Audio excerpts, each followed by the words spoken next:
Shalom les Koulam, nous sommes à Yerushalayim et je bénis l'Éternel qui nous a maintenus pendant une année loin du pays pour y faire le travail que nous avions à faire de sa part, à savoir de manière générale fortifier les frères et les sœurs en Europe.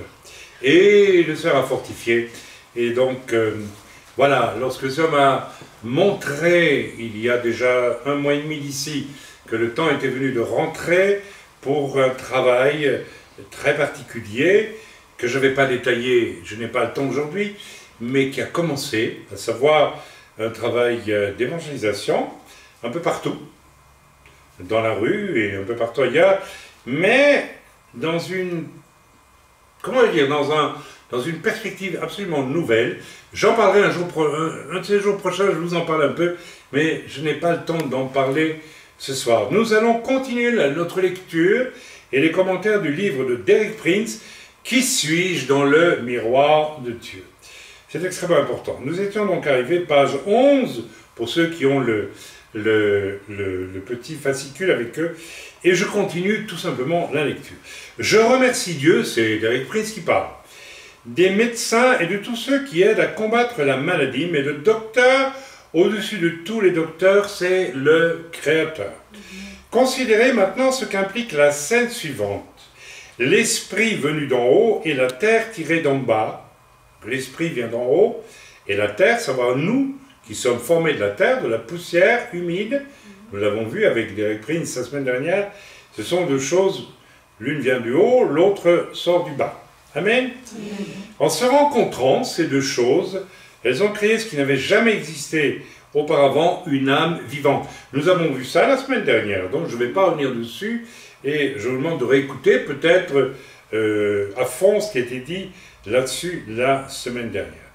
Quelque chose en nous, les humains, est constamment sous tension, car nous possédons à la fois quelque chose d'en haut et quelque chose d'en bas. C'est vrai ça? Oui.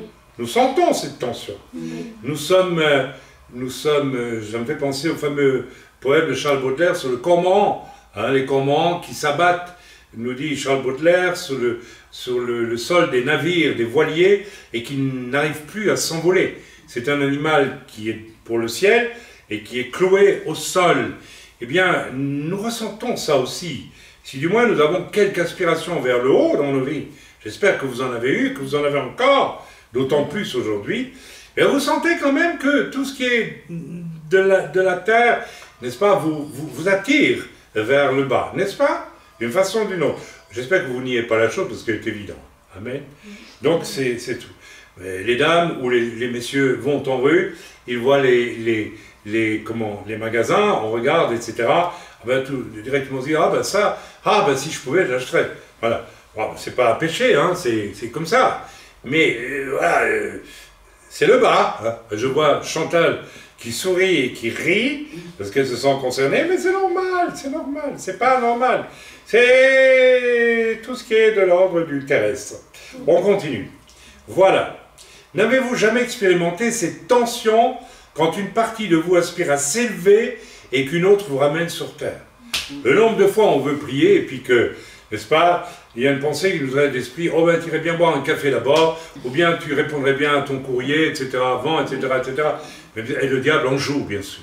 Il nous encourage toujours, surtout quand on veut monter vers le haut, à rester bien en bas, n'est-ce pas? Non, vous n'avez jamais vécu ça, non. Vous me faites rire, là, vous m'amusez. Vous me faites rire, ça vous arrive tous les jours, et vous le savez très bien. Ne faites pas croire que vous êtes déjà au ciel, et que vous êtes toujours en train, n'est-ce pas, de... Bon, il y a des gens extraordinaires qui le font, mais ce n'est pas donné, n'est-ce pas? Voilà. Le philosophe Platon décrivait cette chose ainsi. Le chariot de l'âme a 2 chevaux. Le cheval noir qui veut aller vers le bas et le cheval blanc qui veut aller vers le haut, n'est-ce pas? C'est une comparaison imagée, mais je pense qu'elle reflète, dit Derek Prince, la vérité. Ben oui, ben Platon, il a eu des intuitions qui fait que on sent que des choses de l'esprit de Dieu traversaient aussi, n'est-ce pas, parfois l'esprit de ces prophètes grecs. Voilà, on ne voit pas ça. s'attarder là-dessus. Mais quand Platon dit que la nature humaine, c'est comme deux chevaux, il y a un blanc et un noir, le noir, il est attiré vers le bas, et le blanc, il est attiré vers le haut. Voilà. De cet acte créateur, et donc que Dieu a fait en créant l'homme, n'est-ce pas, est né un être en trois parties. L'esprit d'en haut, l'âme résultant de cette rencontre entre l'esprit d'en haut et le corps fait l'argile transformée. En gros, nous avons un esprit qui vient d'en haut. Vous avez un esprit. Vous ne savez pas où il est, mais vous savez que vous avez un esprit. Grâce auquel Dieu peut vous parler aussi. Personne ne peut me dire où se trouve son esprit. Moi non plus. Mais il existe bel et bien. N'est-ce pas? Notre esprit existe. Nous avons aussi un âme, on appelle Nefesh en hébreu. Enfin, il y a plusieurs noms pour âme, mais on va regarder Nefesh. Et c'est le fruit d'une rencontre avec l'Esprit de Dieu et la matière, n'est-ce pas? Qui a fait que Dieu a créé un homme, nous l'avons vu à travers le cours de la semaine dernière, et à travers la parole de Dieu, et Dieu a soufflé une âme vivante dans ce corps. Voilà.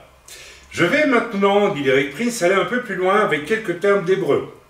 Si je n'étais ni philosophe ni prédicateur, j'étudierais probablement la linguistique. Les langues me fascinent. Moi aussi d'ailleurs.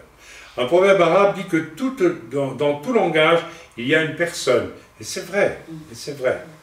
Si vous voulez vraiment établir une communication profonde, il faut le faire dans la langue des gens auxquels vous parlez. Pour ceux d'entre vous qui pratiquent une langue étrangère, vous savez bien que vous ne pourrez jamais exprimer certaines choses dans une autre langue que la vôtre. Moi, je pratique l'allemand, que j'ai appris en même temps que le français, et il y a par exemple un mot comme gemütlich. En allemand, je vous mets au défi de donner la vraie traduction du mot gemütlich. Il y a des choses intraduisibles. Il y a des mots en français qu'on ne pouvez pas traduire en allemand, ou en anglais, c'est impossible. J'en ai pas en tête, mais je ne sais pas, moi. Enfin bon, bref, vous pouvez les chercher et vous pouvez les trouver. J'en avais un sur le bout de la langue, mais le mot succédané, je ne sais pas si on peut traduire ça en allemand, ou voilà, ou bien, voilà, bref. Ok. En hébreu, esprit se dit ruach, et âme nefesh. Ruach n'est pas créé et donne la vie. Je ne sais pas ce qu'il raconte là, c'était mal traduit, pardonnez-moi. Nefesh, c'est créer et être, ouais, et c'est quelque chose de dépendant, puisqu'il s'agit de l'âme. Oui, bon ben, le roi n'est pas créé, oui, c'est l'esprit, et ça donne la vie. Le nefesh, c'est ce qui est créé, c'est l'âme, et c'est quelque chose de dépendant de celui qui crée l'âme, c'est-à-dire Dieu qui souffle l'âme dans nos narines, par le souffle de Dieu, notre âme nous a été donnée. Voilà. Si vous lisez 1 Corinthiens 15, 45, vous verrez la différence. C'est pourquoi, et je cite, il est écrit, le premier homme, Adam, devint une âme vivante. Donc l'homme a d'abord été un corps sans âme, tiré de la poussière, et il est devenu une âme vivante. C'est ainsi que c'est écrit dans l'ordre des choses dans la Bible. C'est très intéressant. Le dernier Adam est devenu un esprit vivifiant. Il s'agit de Yeshua, bien sûr, qui est devenu, lui, un esprit vivifiant. Yeshua avait un corps, mais il est devenu, étant donné qu'il est, en fait, qu'il est ressuscité, et qu'il a apporté la parole de Dieu sur la terre, il a été comme un esprit vivifiant. D'accord? Remarquez la différence. L'esprit donne la vie, l'âme, elle, reçoit la vie. Ceci est très très important. Ce que Derek Prince dit ici, l'esprit donne la vie, c'est le roi, l'esprit saint, le roi HaKodesh, on dit en hébreu, dit-on en hébreu, l'esprit qui est saint, roi HaKodesh, c'est même l'esprit le saint, que ça veut dire, l'esprit le saint. Donc, c'est Dieu lui-même qui souffle, n'est-ce pas, la vie dans l'âme, et qui crée l'âme de l'homme. L'âme, par contre, de l'homme, la vôtre, la mienne, reçoit la vie. Donc l'âme et l'esprit sont deux choses très différentes. L'esprit existe par lui-même. Amen. L'âme dépend de l'esprit. Alors attention, on commence à toucher quelque chose d'important que j'ai enseigné 100 fois déjà. que je vous ai encouragé à comprendre en lisant L'âme et l'esprit de Penn Lewis, etc. Beaucoup trop de chrétiens confondent l'âme et l'esprit et font croire que des choses issues de leur âme, de leur imagination, de leur sensibilité, de leur émotion, de leur tergiversation intellectuelle, de leur tout ce que vous pouvez imaginer, ce sont des choses où Dieu parle. Non, c'est leur âme qui parle. Entendre la voix de l'esprit, c'est tout à fait différent. C'est l'esprit qui va parler à notre intelligence, c'est l'esprit qui parle à notre sensibilité et qui nous déclare coupables et pécheurs, par exemple, ce qui est de plus en plus difficile aujourd'hui, parce que les gens n'entendent plus l'esprit, mais ils écoutent leur âme qui leur dit « fais tout ce qui te plaît » et surtout dis zut à celui qui te dit que tu pêches. Alors c'est l'esprit de Dieu qui nous convainc de pécher. Cela va peut-être vous faire sourire, mais j'ai dit que les mots hébreux, par leur consonance, suggèrent souvent ce qu'ils désignent. Alors j'aimerais que vous pensiez à quelqu'un de très profondément endormi et qui respire bruyamment, inspirant et expirant, inspirant et expirant. Imaginez-vous que ce que cela donne. C'est l'âme dépendante, le nefesh.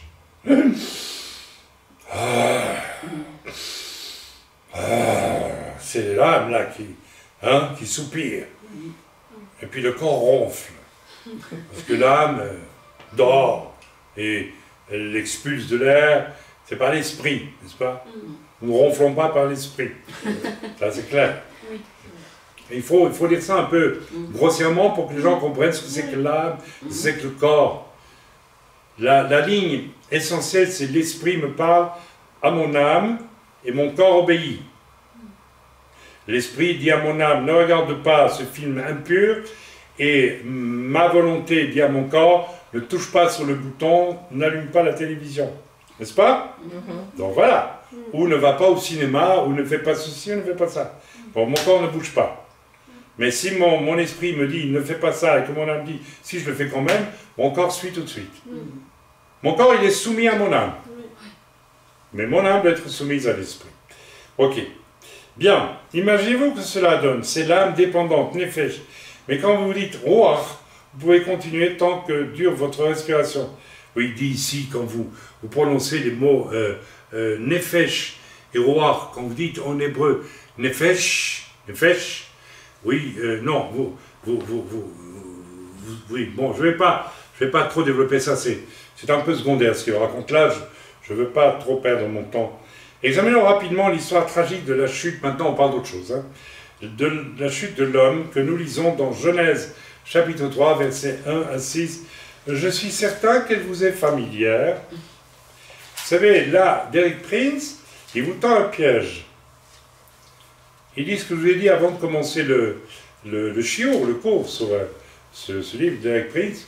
Je lui ai dit que nous devons d'abord écouter les gens pour savoir ce qu'ils pensent, avant de leur dire ce que nous pensons, et au nom de la parole de Dieu en évangélisant. Très souvent, nous n'écoutons pas les gens. Et nous ne leur donnons pas le droit d'être écoutés. Écouter quelqu'un, ça veut dire je te donne le droit de parler, et de lui dire tout ce que tu penses, même si je ne suis pas d'accord. Après, puisque je t'ai donné la liberté, la grande liberté de l'exprimer, tu vas aussi me donner la liberté de te répondre. Et les gens vont vous laisser parler. Si vous les écoutez d'abord. Oui. D'accord? C'est très important. On va lire ce fameux passage de Genèse 3, 1, 6. Le serpent était le plus rusé de tous les animaux. Bon, on l'a compris, c'est le diable qui s'incarne là dans cette bestiole. Et des chants, alors on ne va pas commencer à savoir comment il était, on ne sait pas, tout simplement. Certains disent que c'était un dragon, d'autres disent que c'est un serpent, on ne sait pas. On ne sait pas. Le plus rusé de tous les animaux des champs que l'Éternel Dieu avait fait. Ça ne veut pas dire que cet animal au départ était mauvais, non. Il était rusé. La ruse n'est pas toujours une mauvaise chose. D'ailleurs, l'Écriture nous dit d'être prudent comme des colombes et rusé comme des serpents. Donc, le diable est entré dans cet animal rusé parce que le diable sait très bien comment accéder à nos âmes. Il ne va pas venir avec un éléphant qui va nous dire « Dis donc, tu sais que l'Éternel t'a raconté des histoires. » Parce que là, c'est le buffet qui rentre dans le magasin de porcelaine. Mais s'il vient avec un animal dont la capacité est la ruse, bonne capacité au départ, eh bien, il va s'incarner en lui et il va utiliser cette ruse. Et qu'est-ce qu'il va faire? Le serpent était le plus rusé de tous les animaux d'échange, je dis, que l'Éternel Dieu avait fait. Il demandait à la femme, Dieu a-t-il réellement dit, vous ne mangerez pas de tous les arbres du jardin? Vous voyez, ça c'est le piège, n'est-ce pas? Si le diable vous pose une question, méfiez-vous. La femme a été imprudente, elle n'aurait pas dû répondre, mais elle l'a fait. Elle a répondu avec quoi? Avec l'esprit? Non, avec son âme. L'un de mes amis prédicateurs, peut-être que c'est moi, j'en sais rien, parce que je l'ai connu un petit peu, je n'ai pas été l'ami d'Eric Prince, mais je l'ai connu à 2 reprises, on l'a connu avant qu'il décède, mais il dit, si l'un de mes amis prédicateurs a suggéré qu'Ève aurait dû répondre à ce moment-là, je ne parle jamais à des serpents inconnus sans la présence de mon mari. C'est toujours ce que j'ai enseigné. Ève aurait dû dire, monsieur, je fais appel à mon cher époux Adam, qui a été créé avant moi, et c'est à lui qu'il revient de vous répondre, n'est-ce pas? Déjà là, et ça a été l'erreur fatale d'Ève. Amen, fatale. Mais elle ne l'a pas fait. Combien l'histoire aurait été différente si elle avait agi autrement? Si elle avait écouté non pas son âme, parce que quand le diable lui dit « Dieu a-t-il réellement dit que vous ne mangerez pas tous les arbres du jardin ?» Il induit par là, Dieu vous a caché quelque chose. Il vous a menti. Comment est-ce qu'on réagit à ça? Si c'est avec son âme, on se dit, ah mais je serais curieux de savoir quoi. Ben oui. Ça n'engage à rien. Si. Ça engage que déjà, tu acceptes des choses que tu ne peux pas accepter. S'il avait écouté les choses avec son esprit, ça n'aurait pas été le cas. Vous dites, mais comment est-il possible que Ève, qui était créée éternelle, qui n'était pas mortelle, qui vivait dans une atmosphère de bénédiction absolue dans le jardin d'Éden, a écouté son âme et pas son esprit? Mais tout simplement parce qu'elle avait un esprit, une âme et un corps, comme vous et moi, et elle aurait dû écouter l'esprit et obéir à ce que Dieu lui avait commandé. La femme répondit au serpent, nous mangeons du fruit des arbres du jardin. Vous voyez comment elle répond? On mange de tous les fruits. Mais quant au fruit de l'arbre qui est au milieu du jardin, elle n'aurait pas dû commencer la discussion. Là, elle est fichue. Elle est fichue. Vous savez, une des raisons pour laquelle je vous parais peut-être un peu sévère, je dis, il y a des gens avec qui je ne veux plus discuter. Parce que vous perdez votre temps. Vous perdez votre temps. Ils sont dans les mains du diable. Ils se disent chrétiens, ils sont dans les mains du diable. Le diable connaît la vérité, mais il ne veut pas de la vérité. Il sait que Dieu est Dieu, il sait qu'il est fichu, il le sait. Mais il ne veut pas l'accepter. Et il y a plein de chrétiens aujourd'hui comme ça. Ils savent qu'ils sont dans le péché. Ils savent qu'ils n'obéissent pas à Dieu. Ils savent beaucoup de choses. Alors ils discutent. Ils voudraient vous amener à dire, oui, mais c'est quand même possible autrement, on va ranger les bidons, on va faire comme ça, alors que non, etc. Non. Et si vous discutez avec eux, vous perdez votre temps. Je pense que j'ai commis l'erreur, je le dis en toute honnêteté, en toute franchise, d'avoir trop écouté des gens qui refusaient d'entendre ce que Dieu avait à leur dire. Je ne le ferai plus. Je ne le ferai plus jamais. Ça va loin, vous savez. La femme répondit au serpent, mais c'est déjà trop tard, elle n'aurait pas dû même l'écouter. Nous mangeons du fruit des arbres du jardin, mais quant au fruit de l'arbre qui est au milieu du jardin, Dieu a dit, vous n'en mangerez pas et vous n'y toucherez pas, de peur que vous ne mouriez. Alors le serpent, comme il l'a déjà amorcé en disant, mais Dieu t'a pas dit tout ce qu'il fallait te dire, elle est amorcée, n'est-ce pas, avec son âme. Et il lui dit, mais non, vous ne mourrez pas. Donc elle le croit. Elle a commencé avec son âme à écouter ce que le diable lui a dit, au lieu avec son esprit d'obéir au Seigneur et d'obéir aussi à l'ordre biblique que Dieu a établi, à savoir faire appel à son mari. Et bien là, elle est prête pour, n'est-ce pas, aller au bout des choses, et elle croit qu'elle ne mourra pas. Et elle croit le mensonge du diable. Elle dit même quelque part que Dieu a menti. Quand j'écoute mon âme et non pas ce que l'Esprit de Dieu me dit, je fais Dieu menteur. Ah, ça vous choque, j'espère. Quand une personne, vous lui répétez sans arrêt, parce qu'elle commet elle a des comportements qui ne sont pas justes, par exemple, elle est égoïste. Comment un véritable chrétien de nouveau peut être égoïste? C'est impossible. C'est impossible. Parce que celui qui a donné son corps à la croix pour toi a commis l'acte le plus généreux de toute l'histoire de l'humanité. C'est même plus qu'un acte généreux. On ne va pas rentrer dans le détail, vous connaissez ça. Comment puis-je rester égoïste si je me dis vraiment être un chrétien des nouveaux qui écoute l'Esprit de Dieu? Or, il y a des gens qui se comportent avec un égoïsme monstrueux, qui déguisent en charité, mais qui, en fait, qui cachent leur égoïsme. Bien tout simplement parce qu'ils ne veulent pas entendre la voix de Dieu qui leur parle. Et ça commence à la conversion. À la conversion, si tu veux être sauvé, Dieu va te dire tes 4 vérités.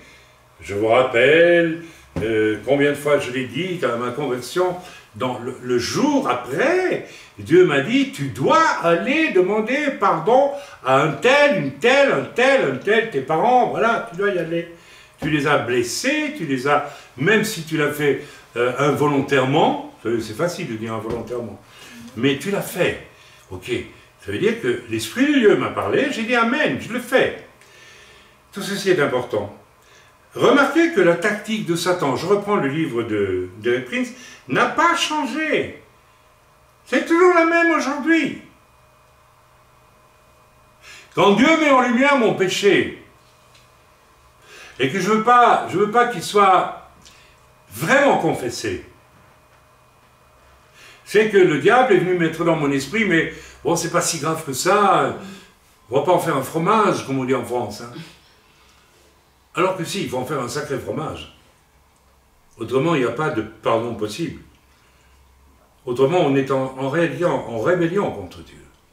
Et aujourd'hui, il y a énormément de gens qui se disent chrétiens qui sont en rébellion contre Dieu. Et qui continuent à être en rébellion contre Dieu. La tactique de Satan n'a pas changé. Pourquoi la changerait-il? Elle fonctionne à tous les coups. La seule chose qu'il doit faire, c'est de saper notre foi en la parole de Dieu. Pour ce faire, il n'attaque pas directement, il commence par une question. Tu sais que tu dois quitter tel milieu? Je prends mon exemple. Je suis un comédien connu qui va vers succès professionnel. Je sais que je dois quitter ça. Le jour de ma conversion. Et un jour, j'arrive en rue, à Reims, et je vois des chrétiens qui font du théâtre de rue. J'ai un malaise profond.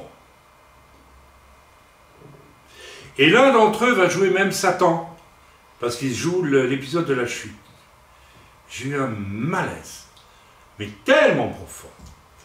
Et après, j'ai discuté avec eux, et ils m'ont dit, le diable est venu à travers eux pour me dire, mais après tout, pour la bonne cause, tu pourras encore faire du théâtre. Et l'Esprit de Dieu m'a dit, non. Alors, j'ai pu enseigner ces ignorants, parce que c'était des ignorants, sur les origines du théâtre. Il n'y a pas de théâtre sans le mensonge. Le théâtre, c'est un mensonge. C'est raconter une histoire qui n'existe pas. Vous allez dire, mais non, le théâtre raconte des histoires... Non, des histoires qui n'existent pas. Et qui emmènent votre être dans les passions et nourrit votre âme, et pas votre esprit. Je n'ai jamais vu une pièce de théâtre qui va nourrir, ou un film qui va nourrir votre esprit. Mais votre âme, oui, ça va être nourri. Et bien nourri, croyez-moi. Le diable veut nourrir votre âme. Ça, il n'y a pas de souci avec ça. J'espère que vous me suivez dans ce que je vous dis. Quand nous sommes assez stupides, donc il commence toujours par une question. Quand nous sommes assez stupides pour y répondre, par exemple, il sort un film, on a, voilà, et puis le diable nous dit, mais ça serait bien que tu ailles le voir. En soi, peut-être c'est pas mauvais de le voir. Mais ce qui est mauvais, c'est d'y aller, alors que ça va nourrir mon âme et pas mon esprit. Donc si je questionne vraiment Dieu, à ce moment-là, je n'écoute pas mon âme, mon nefesh, et que j'écoute le Seigneur, que je demande à l'esprit de me parler, il va me dire c'est pas utile, donc n'y va pas. Ou si tu y vas, sache que tu vas nourrir ton âme. Tu ne vas pas nécessairement pécher, non, et tu vas nourrir ton âme. Ce qui est ce que je ne veux pas que tu fasses. Je veux que le plus possible, tout le temps si possible, ta pensée, ta vie soit dirigée par mon esprit et pas par ton âme. Quand nous sommes assez stupides pour répondre aux tentations du diable, finalement, à ce que le diable nous suggère, bien, nous lui donnons accès, nous donnons accès au diable. Il m'est arrivé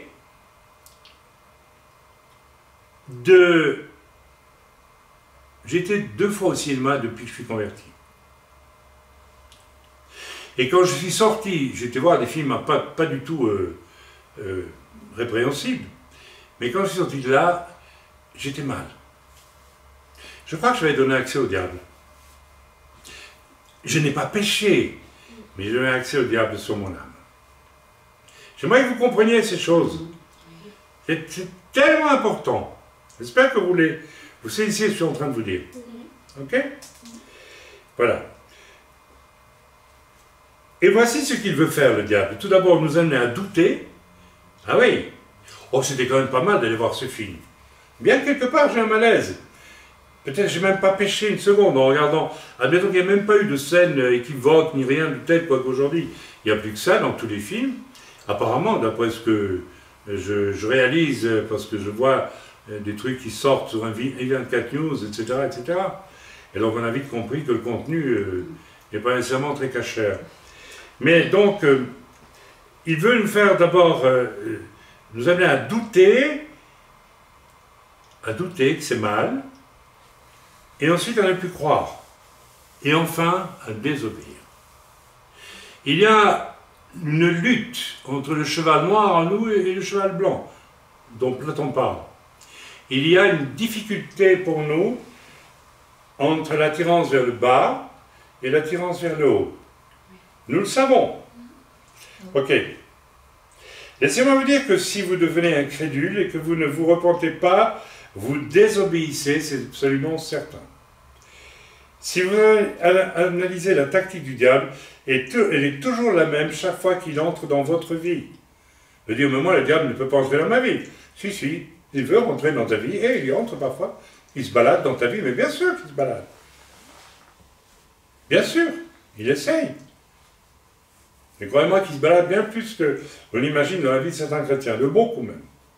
Pourquoi la changerait-il? Puisqu'elle fonctionne à tous les coups. Il a ravagé ainsi des millions de vies grâce à ces 3 approches. Continuons. Le diable a dit, vous ne mourrez pas, mais Dieu sait que le jour où vous en mangerez, vos yeux s'ouvriront et que vous serez comme Dieu. Il leur ment, mais alors, à toute berzingue, permettez-moi l'expression, parce que c'est lui qui a voulu devenir comme Dieu, et il sait très bien que ça n'a pas marché. Mais il sert sa marchandise avariée, et parce que c'est tentant, n'est-ce pas, d'être comme Dieu. Connaissant le bien et le mal. La femme vit que, etc., et elle mangea du fruit. Voyez-vous la descente? Elle est passée du domaine de la foi à celui des sens, faisant confiance à ses sens plutôt qu'à la parole de Dieu. La femme vit que l'arbre était bon à manger et agréable à la vue, en plus, bien sûr, et qu'il était, vous savez, le diable, c'est toujours très agréable ce qu'il nous prouve, c'est toujours très beau. J'ai constaté en voyageant un peu partout dans le monde que c'est souvent dans des régions magnifiques que le diable a le plus de serviteurs de Satan. C'est curieux quand même. Ah mais il choisit ce qui est beau, hein. Ah oui, absolument, ce qui flatte le regard. Ah, il n'y a pas de souci avec ça. Amen. Voilà, donc la femme, etc., a pris son fruit, en mangea, en donna aussi, etc. Voilà. Remarquez les 3 formes principales de la tentation dont Jacques parle dans sa première épître. La convoitise de la chair, bonne à manger. La femme vit que là, le fruit était bon à manger. Convoitise de la chair. La convoitise des cieux, belle à regarder, le fruit était beau. Et l'orgueil de la vie, je vais être rendu sage, intelligent, aussi intelligent que Dieu. Donc la convoitise de la chair, la convoitise des yeux, la convoitise et l'orgueil de la vie. Je vais être quelqu'un.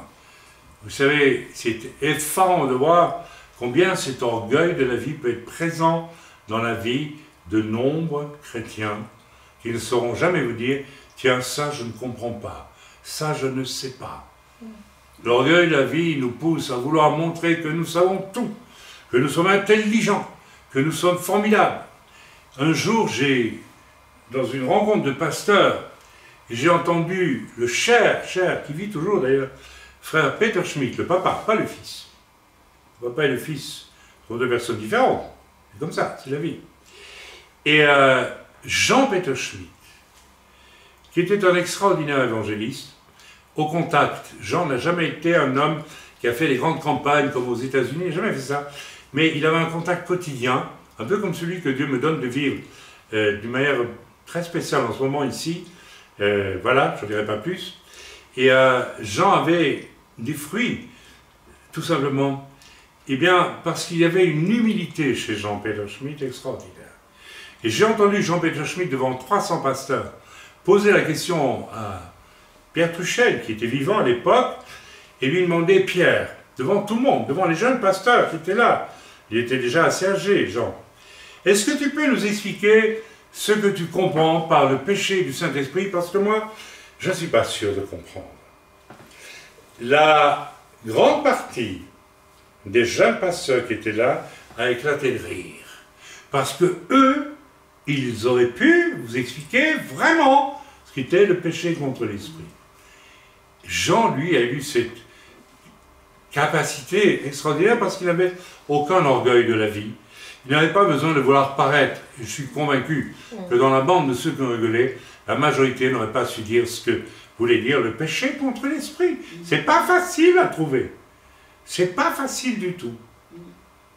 Celui qui dit qu'il a compris, oui, il y a un premier degré, mais jusqu'où va ce premier degré? Vous avez été relire l'écriture et le contexte, vous comprendrez ce que Jésus veut dire par le péché contre l'esprit. Mais il y a le péché contre l'esprit et il y a jusqu'où ça va le péché contre l'esprit. Et là, mes amis, si vous le savez, vous me l'expliquerez. Moi, je n'ai pas encore trouvé jusqu'où ça va. On passe. Donc, j'aimerais vous faire remarquer que la motivation en elle-même n'est pas mauvaise. C'est-à-dire avoir l'ambition de comprendre les choses de Dieu. Non, c'est pas mauvais. C'est pas ça le problème. Il est bon de vouloir être comme Dieu.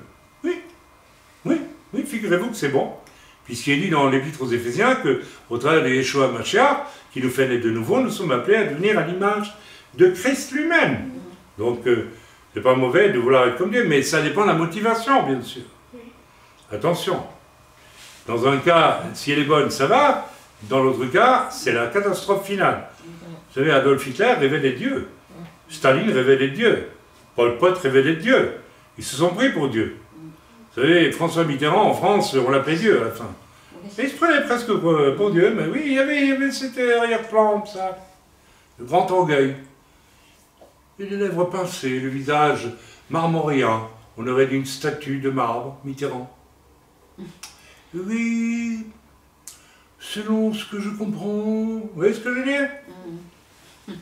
Alors qu'il était rempli de doutes de toute façon, mais il voulait donner le change. C'est très français ça aussi. Hein. Bon, il n'y a pas que les Français, hein, c'est universel. Il est bon de vouloir être comme Dieu, il est bon de vouloir connaître le bien et le mal. Qu'est-ce que le mal? C'est une question importante. Le mal est le désir d'être indépendant par rapport à Dieu.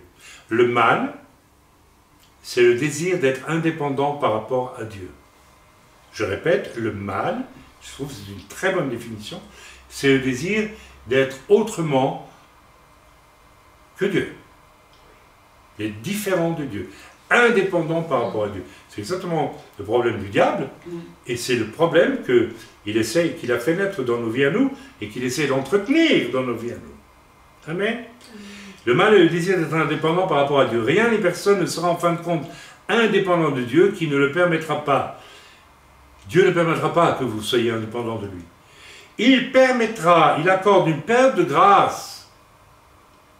C'est pourquoi je n'hésite pas à prêcher sans arrêt la nouvelle naissance pour certains qui n'y arrivent pas, qui ne veulent pas y arriver vraiment.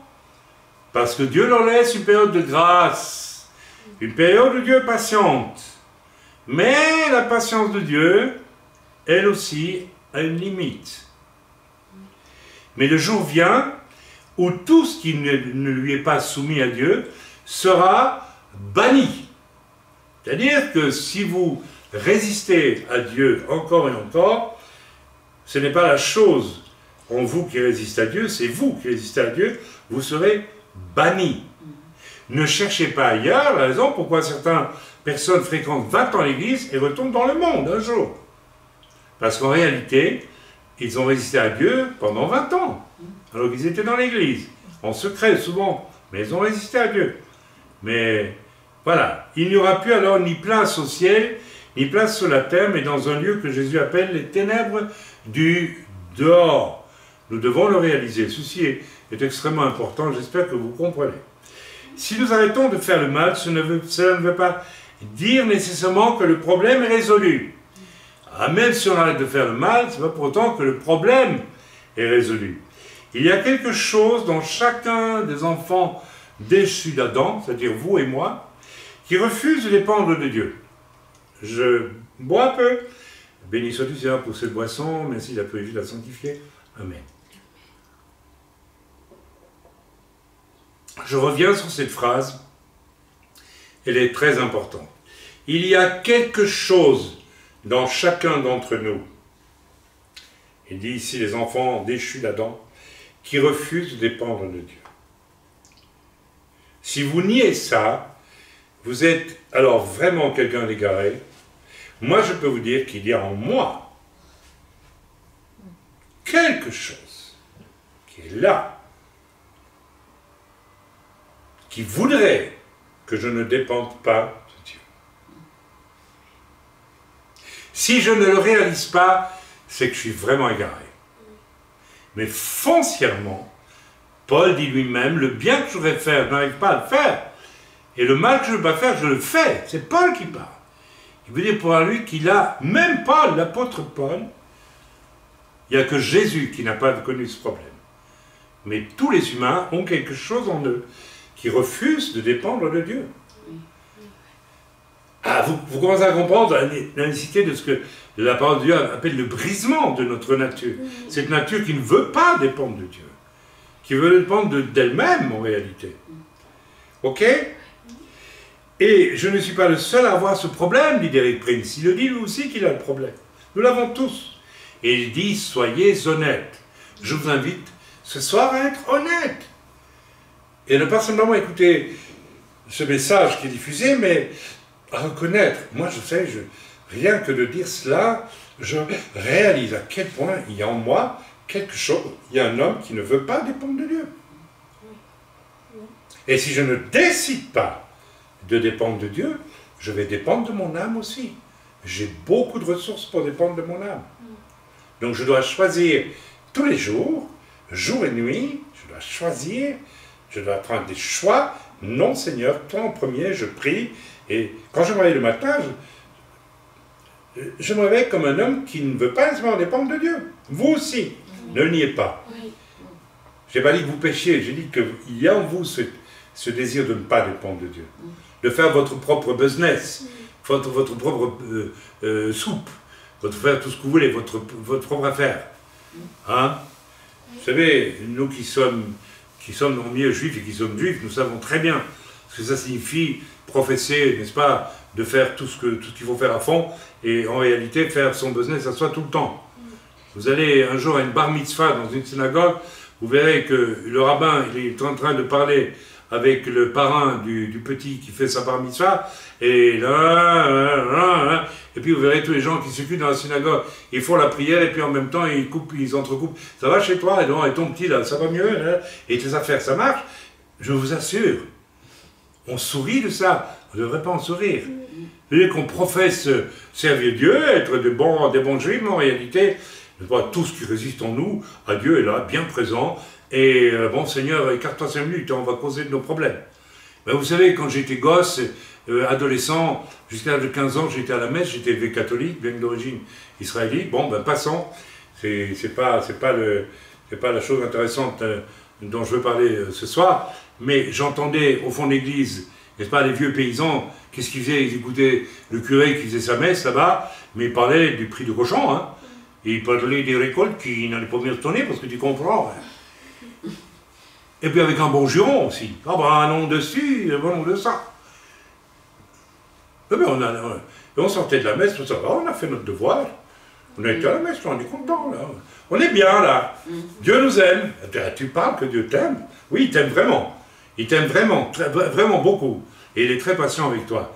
Donc mes amis, voilà, j'ai un petit peu caricaturé, mais ça en valait la peine. Je n'ai pas caricaturé, j'ai raconté des choses réelles. Voilà.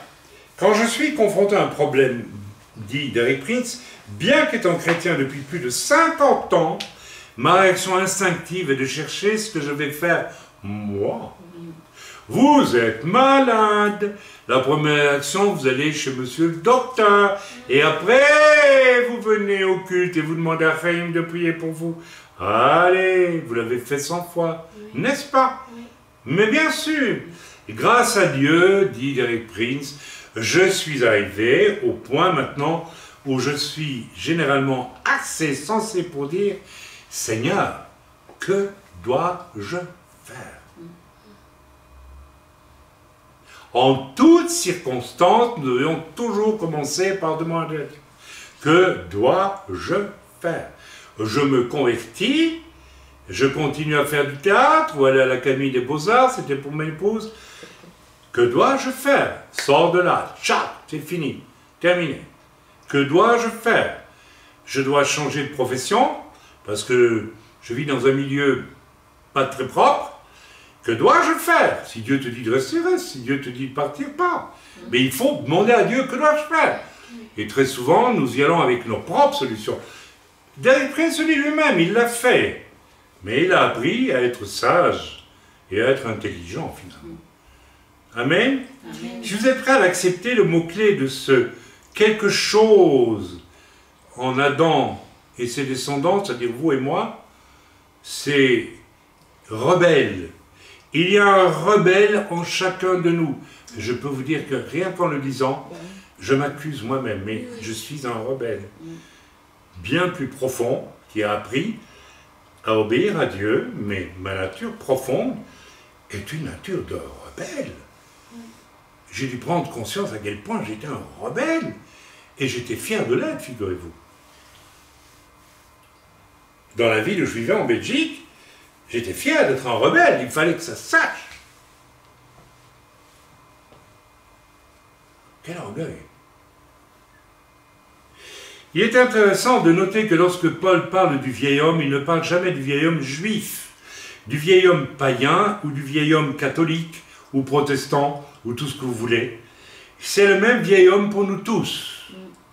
Il y a quantité de nationalités et de cultures, ô combien sur la planète, mais le rebelle est fondamentalement le même, quelle que soit votre nationalité et votre culture. Notre ennemi vient sous la forme d'un serpent et il n'attaque pas l'esprit, il attaque l'âme. La plupart des enseignants bibliques s'accordent pour dire que l'âme possède 3 domaines. La volonté, je veux, l'intelligence, avec le domaine des pensées, l'intelligence, la faculté d'adaptation, si vous préférez pas, par le raisonnement, et les émotions. Alors, selon nos personnalités, nous sommes soit des émotifs prédominants, ou des intellectuels dominants, ou bien nous sommes des gens volontaires. Napoléon Bonaparte était un homme avec une âme de grande volonté, de grande intelligence, et de pas tellement d'émotion. Ah, voilà. Ok? Mais, alors c'est un génie, oui, d'accord. Mais c'est son âme qui l'a guidé.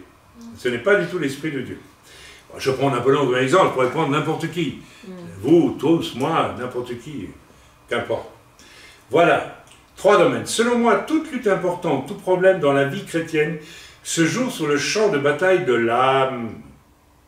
Elle est le champ de bataille et nous ne devons pas nous sentir condamnés si notre âme est un terrain de combat.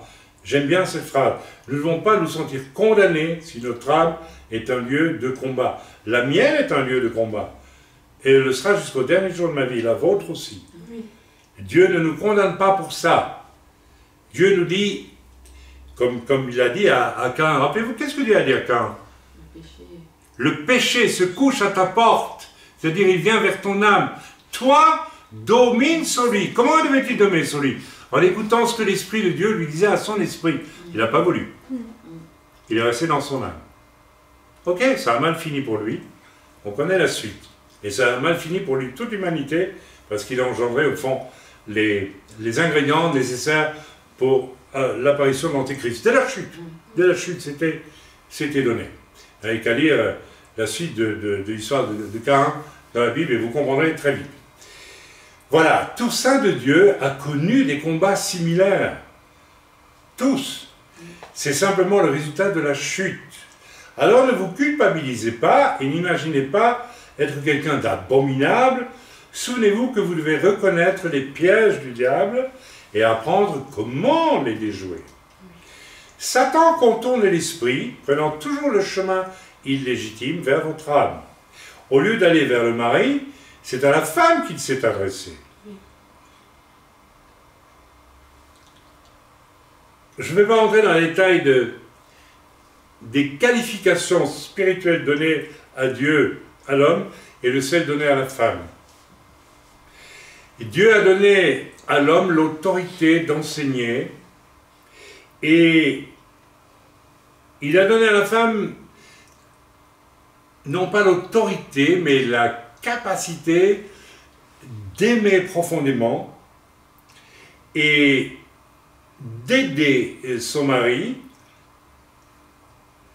à être celui qui a autorité. La situation de la femme n'est absolument pas inférieure à celle de l'homme. Ça, c'est un mensonge que le diable a répandu aujourd'hui à travers le féminisme hard que l'on rencontre aujourd'hui. Moi, je suis très féministe. Absolument féministe. J'aime les femmes, j'aime ma femme, j'aime la femme, et je ne supporte pas qu'on maltraite la femme. Vous voyez, il y a une grande différence entre ça et revendiquer, n'est-ce pas, le droit d'être comme les hommes. C'est complètement ridicule. Je n'ai jamais vu une vache qui voulait devenir un taureau. Excusez-moi, mais... même si une vache peut s'énerver et poursuivre avec des cornes aussi dans la prairie. Elles le font parfois. Mais bon, vous voyez, toute la création est marquée par le péché. Voilà, on continue. Satan contourne de l'esprit, prenant toujours le chemin illégitime. Au lieu d'aller vers le mari, c'est à la femme qu'il s'est adressé.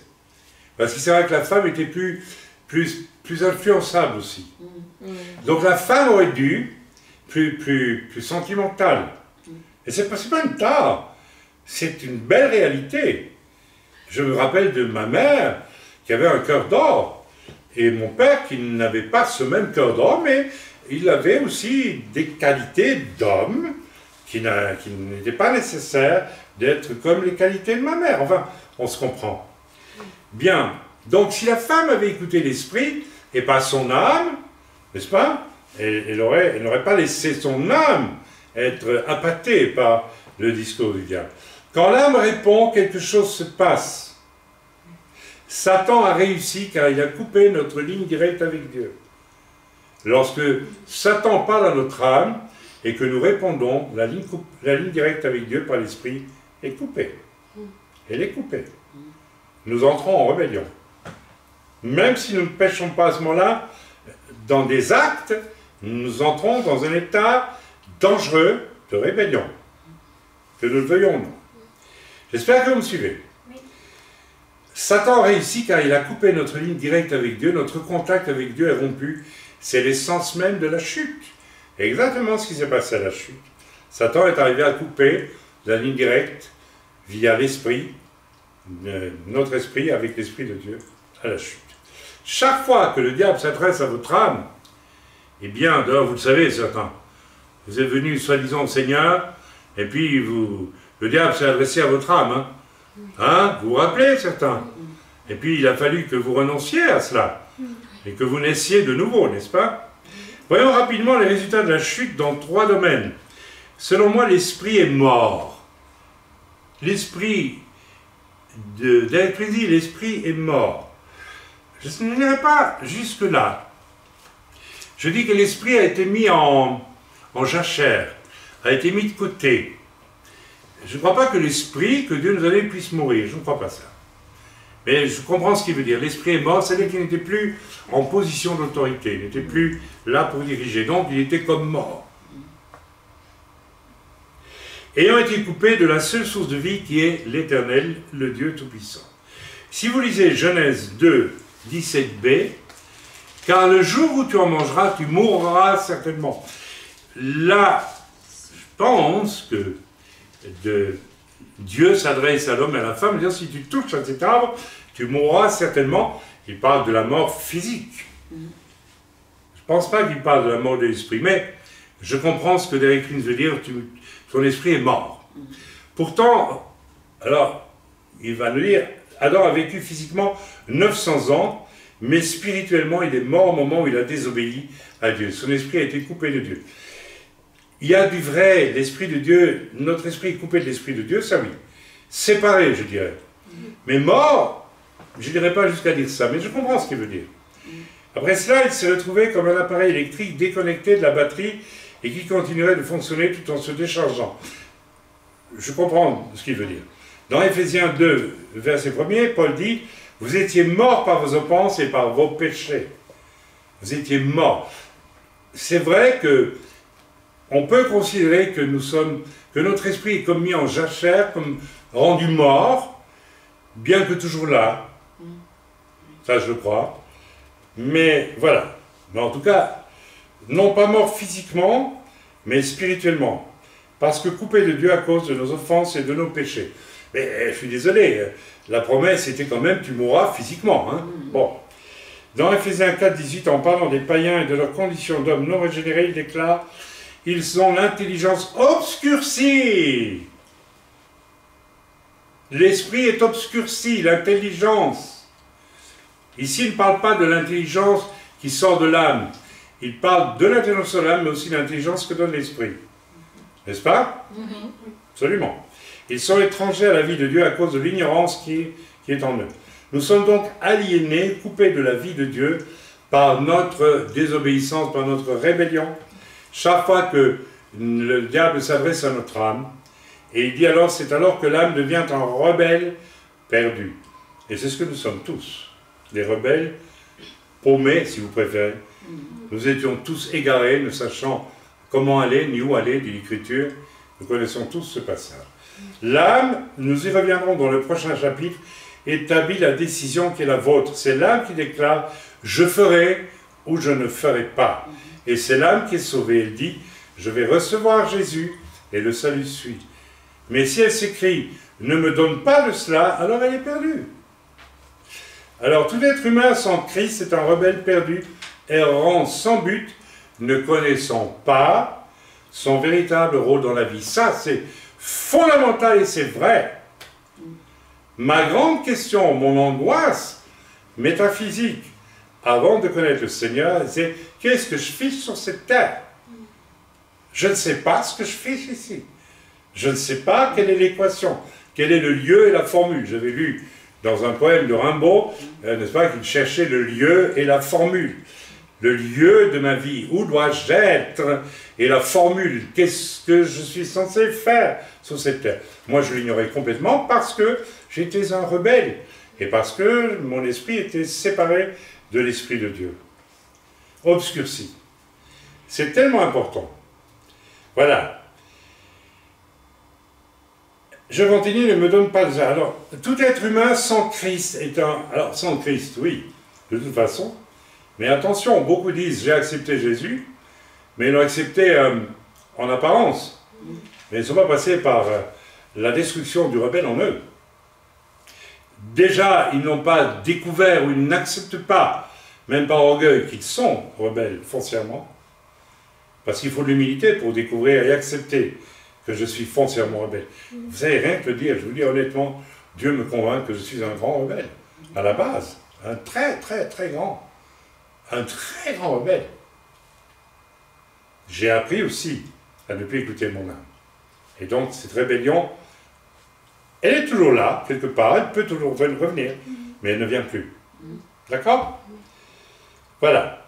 Tout être humain sans Christ en appelle perdu, errant sans but, ne connaissant pas son véritable rôle dans la vie. Ceci est important. Une véritable nouvelle naissance va, et c'est pour ça que certaines personnes me disent, j'ai entendu ça encore il y a quelques jours, mais je sens bien que je dois me convertir, mais j'ai peur de tout ce que je ne vivrai plus sur cette terre. Mais je dis, mais tu ne te rends pas compte de ce que tu vivras quand tu naîtras de nouveau avec le Seigneur. C'est une toute autre dimension, c'est toute autre chose. Voilà. Paul, tu connaîtras quelle est ta place sur cette terre et ce que tu peux vivre pendant un certain nombre d'années que Dieu a préparé pour toi. Mes amis, si vous pouvez me trouver quelque chose de plus excellent à vivre que cela, je vous demande de me le signaler.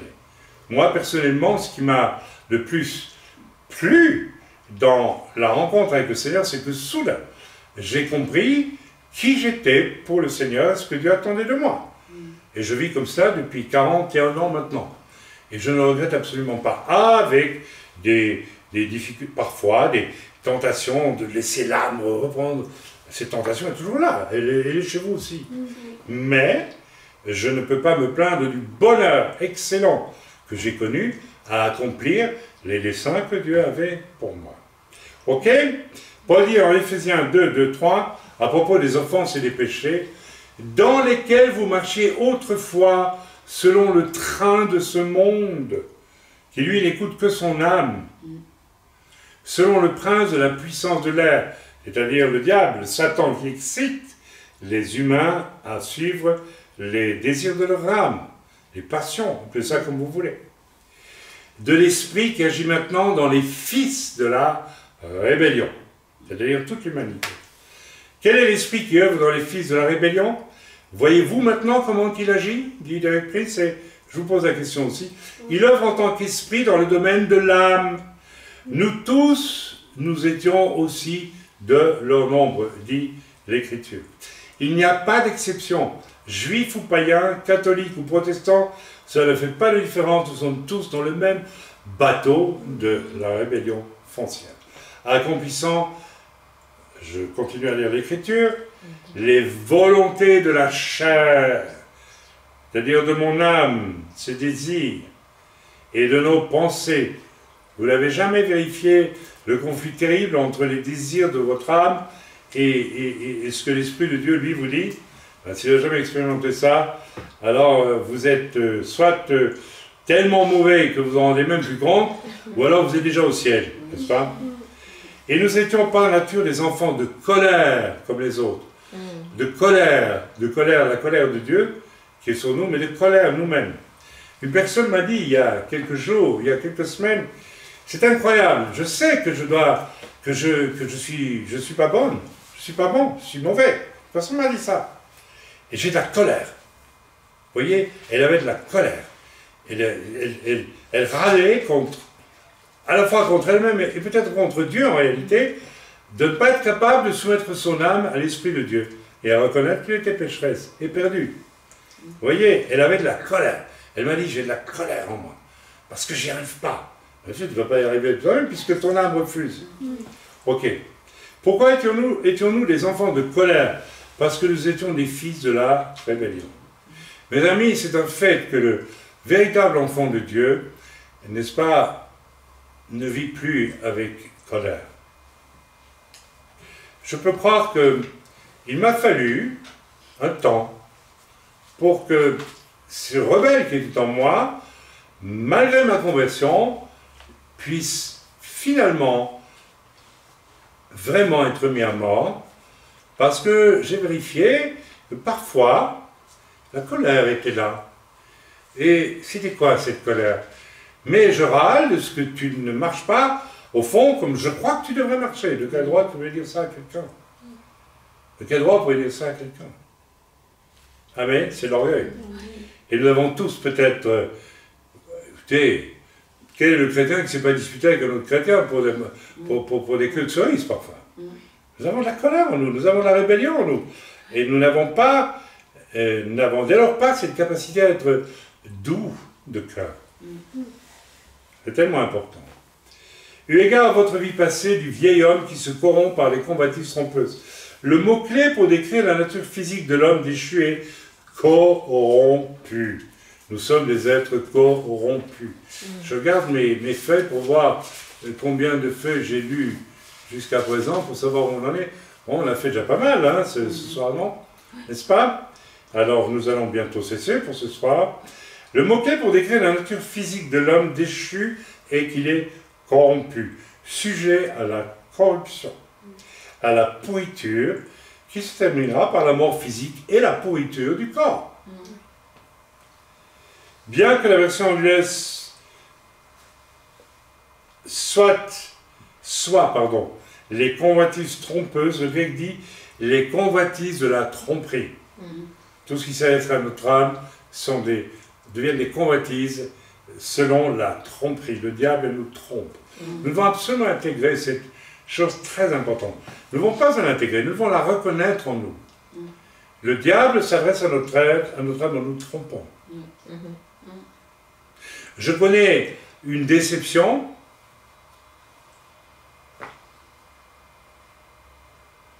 Et Dieu m'explique pourquoi ma déception, à cause d'un mauvais choix. Et je ne l'accepte pas, je me plains, je pleure sur moi-même.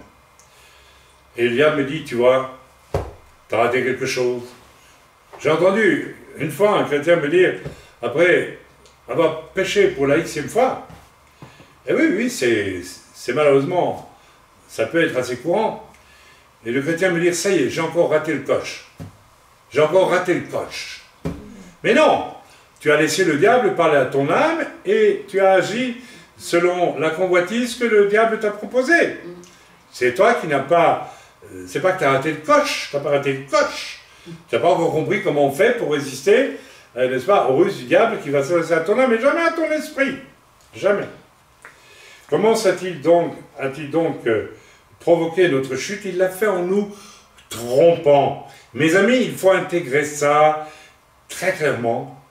Vous êtes trompés. C'est les tromperies du diable qui nous amènent, qui a amené la femme et l'homme dans la chute. Et encore aujourd'hui, le diable nous trompe pour nous faire chuter. Regardez ensuite l'alternative au verset 24. Lorsque vous revêtez l'homme nouveau qui a été créé selon Dieu dans une justice et une sainteté que produit la vérité. Mais la véritable traduction est la sainteté de la vérité dans l'Écriture. Aussi, la tromperie amène la corruption, mais la vérité produit la sainteté. J'ai mis ça en exergue de notre lettre de nouvelles. L'amour de la vérité conduit à l'amour... Non, l'amour de... Comment j'ai mis, moi? Vous vous rappelez pas l'amour de... La vérité conduit à l'amour de... La vérité conduit à l'amour vrai. À l'amour vrai. Ah ben attendez. L'amour de Dieu conduit à l'amour de la vérité. Vous voyez, Dieu, la vérité, la sainteté sont des concepts qui fonctionnent ensemble. D'après ce que je comprends, c'est David Prince qui parle ici, qui s'exprime ici, Dieu n'a jamais cessé de prendre soin d'Adam et de ses descendants. C'est une évidence historique étonnante. Dans Jacques 4, verset 5, sur la version New American Standard, je crois, est la traduction exacte, il est dit, c'est avec jalousie que Dieu chérit l'esprit qu'il a fait habiter en nous. On va peut-être s'arrêter là, je vais juste continuer un tout petit peu. Dieu a soufflé un peu de lui-même. Vous avez déjà demandé d'où venait votre esprit? Mais c'est un peu de Dieu lui-même qu'il a soufflé dans nos narines, la narine du premier homme qu'il a créé, de la terre, de la glaise. Il a formé un corps d'homme avec la terre. Et il a soufflé, n'est-ce pas, quelque chose de lui-même, de son esprit, dans notre esprit. Donc Dieu chérit cet esprit. Entre parenthèses, les animaux, on va s'arrêter là ce soir, les animaux ne fonctionnent pas selon l'esprit. Les animaux ont encore une âme, mais je ne pense pas qu'ils aient un esprit.